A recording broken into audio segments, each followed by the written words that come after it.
은혜 받을 하나님의 말씀은 시편 34편 1절에서 22절까지의 말씀입니다. 시편 34편 1절에서 9절까지의 말씀 찾으셨으면 교독합니다. 제가 먼저 읽습니다. 내가 여호와를 항상 송축하며 그를 송축함이 내 입에 계속하리로다. 내 영혼이 여호와를 자랑하니 공부한 자가 이를 듣고 기뻐하리로다. 나와 함께 여호와를 광대하시다 하며 함께 그 이름을 높이세. 내가 여호와께 구하매 내게 응답하시고 내 모든 음욕에서 나를 건지셨도다. 저희가 주를 앙망하고 광채를 입었으니 그 얼굴이 영원히 부끄럽지 아니하리로다. 이 공부한 자가 부르짖음에 여호와께서 들으시고 그 모든 한난에서 구원하셨도다. 여호와의 사자가 주를 경외하는 자를 둘러 진치고 저희를 건지시는도다. 너희는 여호와의 선하심을 만보아하지어다. 그에게 피하는 자는 복이 있도다. 너의 성도들아 여호와를 경외하라. 저를 경외하는 자에게는 부족함이 없도다. 젊은 사단은 기뻐하여 드릴지라도 여호와를 찾는 자는 모든 좋은 것에 부족함이 없으리로다. 너의 소자들아 와서 내게 들으라. 내가 여호와를 경외함을 너에게 가르치리로다. 생명을 사모하고 잠수하여 복받기를 원하는 사람이시군요. 내 혀를 악에서 금하며 내 입술을 계산 말에서 금할지어다. 악을 버리고 선을 행하며 합을 찾아 가져주다. 여호와의 눈은 의인을 향하시고 그 귀는 저의 부르짖음에 기울이시도다. 여호와의 얼굴은 화평한 자를 대하사 저희의 자식을 땅에서 끊으려 하시는도다. 의인이 외침에 여호와께서 들으시고 저의 모든 환난에서 건지셨도다. 여호와는 마음이 상한 자에게 가까이 하시고 중심에 행하는 자를 구원하시는도다. 의인은 고난이 많으나 여호와께서 그 모든 고난에서 건지시는도다. 그 모든 꼴을 보아시며 그 중에 하나도 어기지 아니하리라. 악이 악인을 죽일 것이라. 의인을 미워하는 자는 죄를 받으리로다. 여호와께서 그 종들의 영혼을 구속하시나니 저희에게 피하는 자는 다 죄를 받지 아니하리라. 아멘. 이 말씀으로 여호와를 의지하는 자 이런 제목으로 말씀을 하겠습니다. 다윗의 인생을 보게 되면 참으로 파란만장한 인생입니다. 어려움을 많이 당했고 고난을 당했고 심지어 사울 왕한테 쫓겨가지고 또 주변국에 도망쳐서 살기도 하고 그런 다윗의 모습을 보게 됩니다. 다윗은 망명 생활도 하기도 했습니다. 그래서 가드 왕 아기스한테 가 있을 때는 미친 사람이샤 하기도 하고 그래서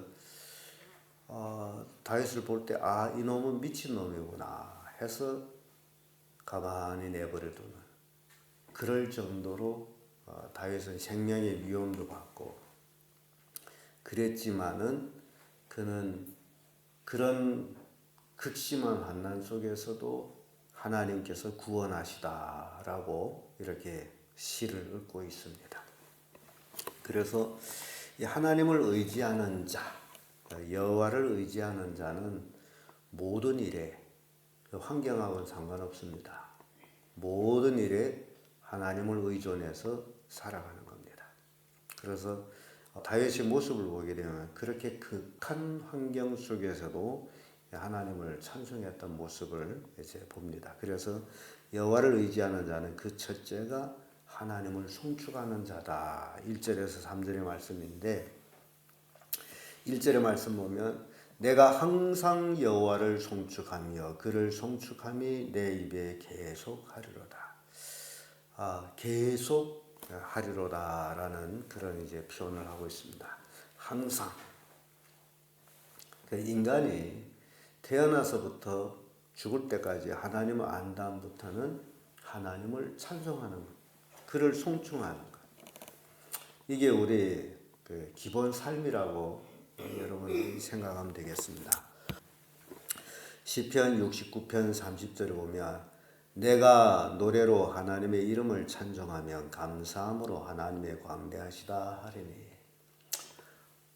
하나님을 찬송하는 것이 우리가 할 일입니다. 하나님은 찬송받기를 원하고요. 우리가 또 하나님을 찬송하기를 원하는 그런 삶이 지속이 되는데 죽을 때까지. 이게 하나님을 의지하는 자의 모습입니다. 2절에 보면 내 영혼이 여호와로 자랑하리니 공부한 자가 이를 듣고 기뻐하리로다. 그래서 하나님을 찬송할 때에 우리의 영혼, 내 영혼, 하나님을 자랑하게 되어 있습니다. 우리는 쓸데없는 것에 대해서 자랑을 많이 합니다.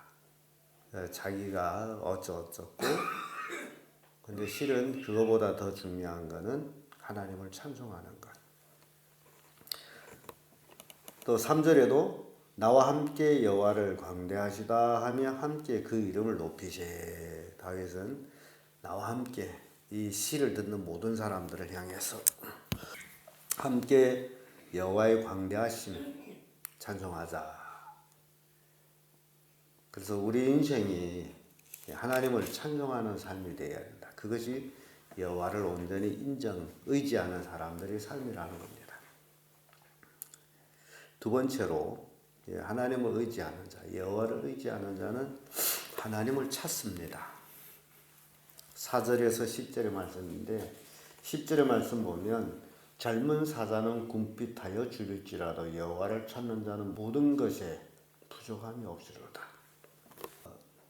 사람들은 부족하기 때문에 그 부족한 것을 채우려고 백방으로 노력합니다.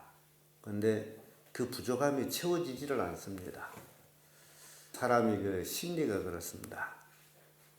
돈이 없을 때는 돈 얼마만 있으면 좋겠다. 그렇게 생각을 하는데 그 돈이 채워지게 되면요. 역시 또 부족합니다. 그래서 늘 부족해요. 그래서 심리학자들이 그런 얘기합니다. 그럼 얼마가 있으면 만족하겠느냐? 사람이 마음에 얼마 있으면 만족하겠느냐? 그래서 답은 조금 더 있으면 만족합니다. 조금 더 있으면. 지금 현재 내가 가지고 있는 데서 조금 더 있으면 만족합니다. 근데 그만큼 가지게 되면 또 조금 더. 그래서 만족이 없습니다. 굽 빠진 항아리 같이 만족이 없습니다. 그래서 우리는 세상을 성경에서 바다로 많이 묘사되고 있습니다. 바다 하게 되면 세상이에요. 바다에 가장 많은 것이 물입니다. 그런데 바다도 그 많은 물을 가지고도 좀 더 있었으면 하는 갈망이 있습니다.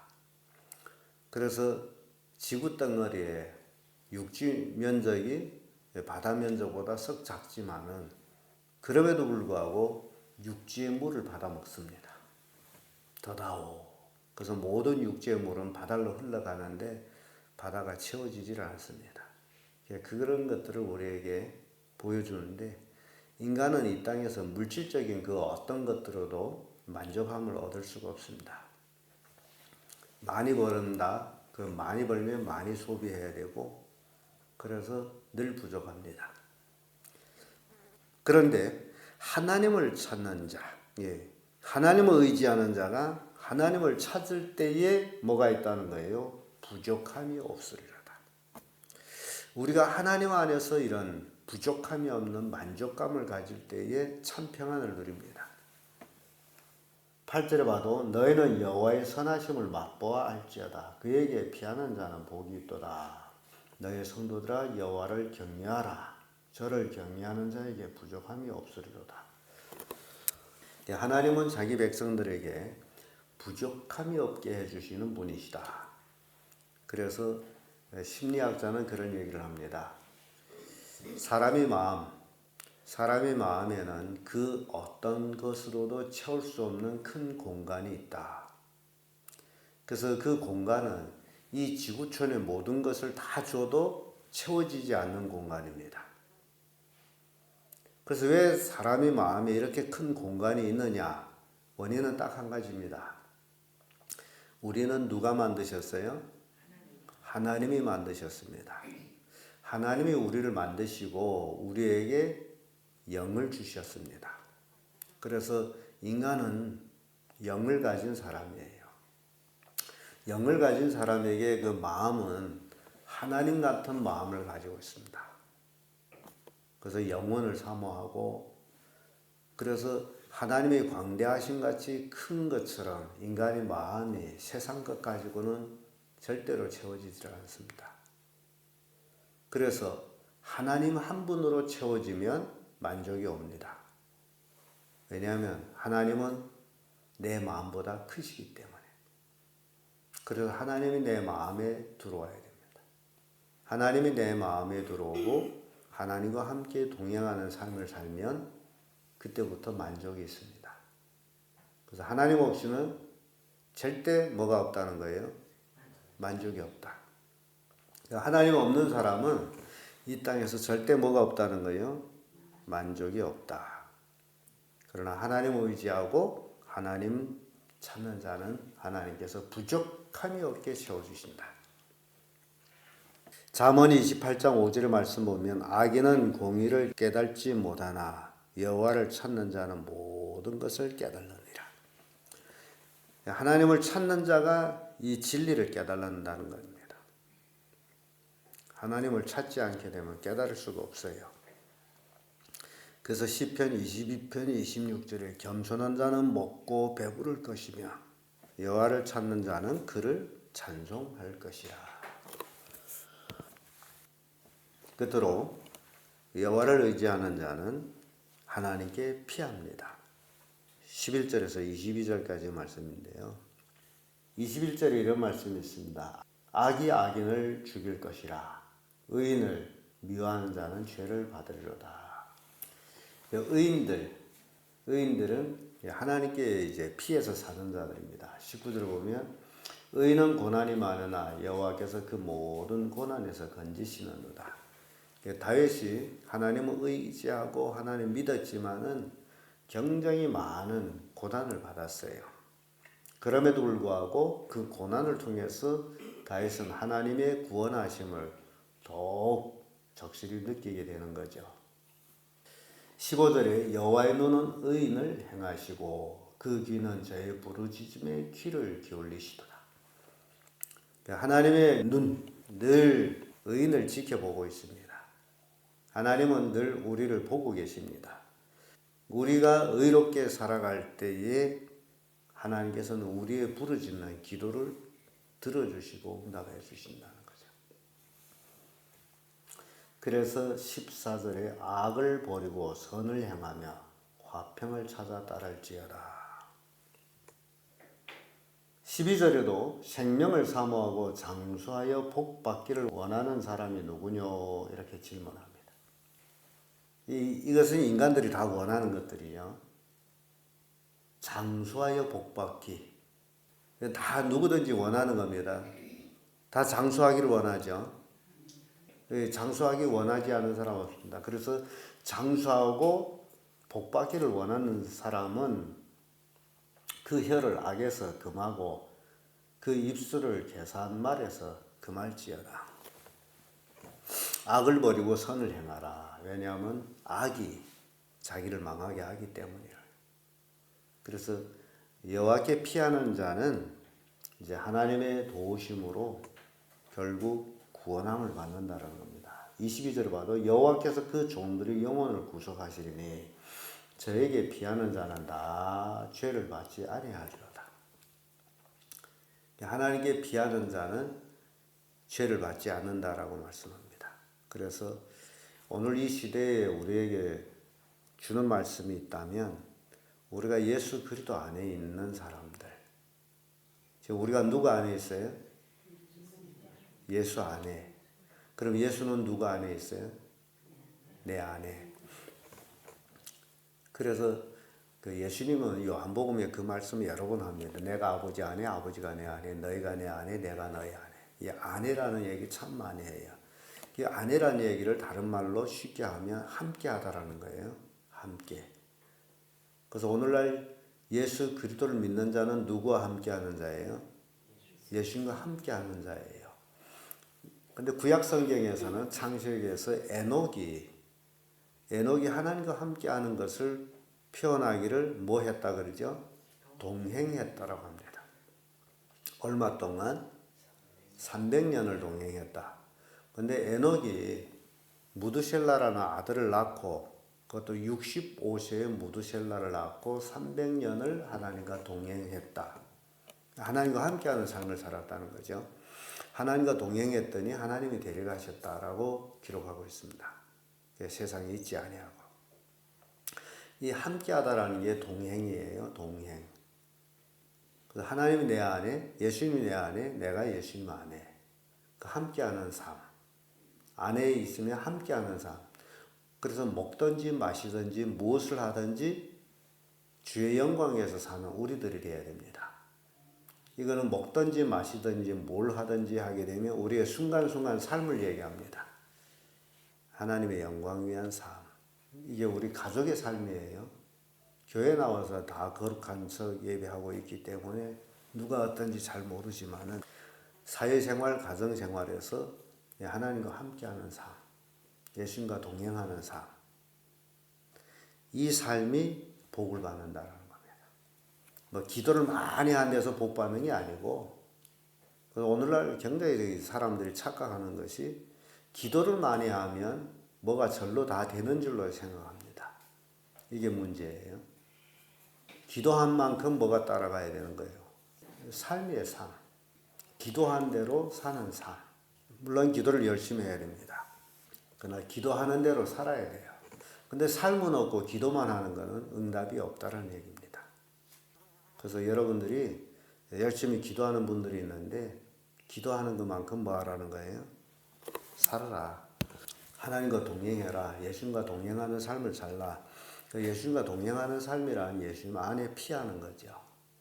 그 삶이 우리로 복되게 한다.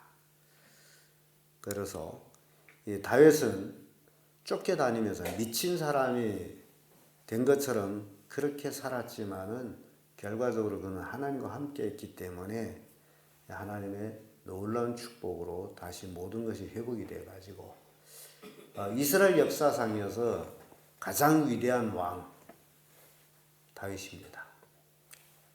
이스라엘 역사상에서 가장 위대한 왕을 뽑으라면 누구예요?